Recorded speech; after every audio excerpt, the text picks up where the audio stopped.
అనగనగా ఒక రాజు. ఆ రాజు దగ్గర ఒక బుల్లి బుజ్జి ఏనుగుండేది.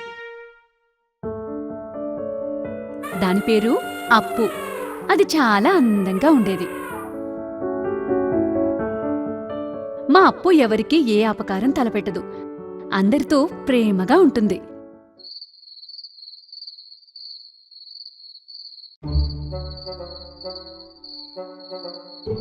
ఓ రోజు రాత్రి సరిగ్గా అప్పు నిద్రపోదామనే సమయంలో దానికి ఏవో మాటలు వినబడుతున్నాయి. ఈ దారి నుంచి మనం ఈ కోటలోకి వెళదాం. వెళ్ళిన తర్వాత మనకి ఎవరు ఎదురు పడ్డా కూడా చంపేద్దాం.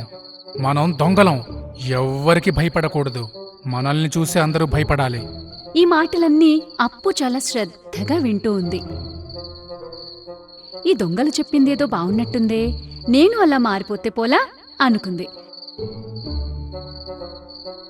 నేను కూడా చెడ్డవాడినైపోతా, ఎవ్వరిపైనా జాలి చూపించకూడదు, అందరితో చెడుగా ప్రవర్తిస్తా అనుకుంది.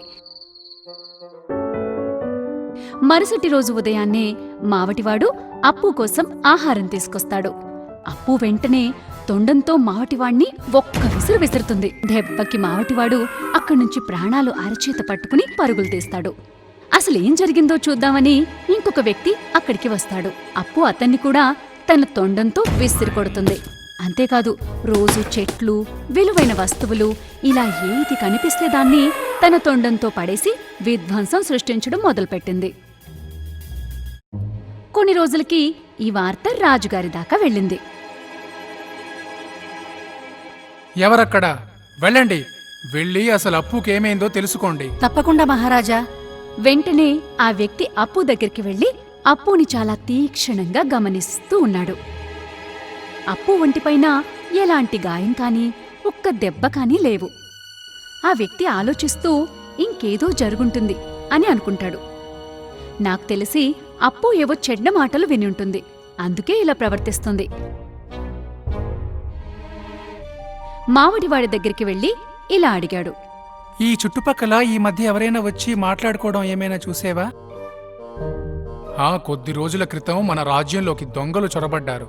వాళ్ళు మన అప్పు దగ్గరే నిలబడి ఏదో మాట్లాడుకుంటూ మన వాళ్ళకి దొరికిపోయారు. ఈ మాటలు విన్న వ్యక్తి నేరుగా రాజుగారి దగ్గరికి వెళ్లి, మహారాజా, జరిగిందంతా విన్నాక తెలిసిందేమిటంటే అప్పు చెడు మాటలు విని ఉంటుంది, అందుకే ఇలా వింతగా ప్రవర్తిస్తుంది.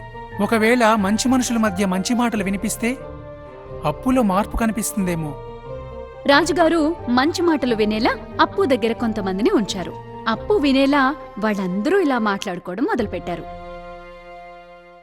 ఎదుటి వాళ్ళని కొట్టడం చెడ్డ పని, అందరూ మంచివాళ్లే ఉంటారు, అందరితో మంచిగా ప్రవర్తించాలి.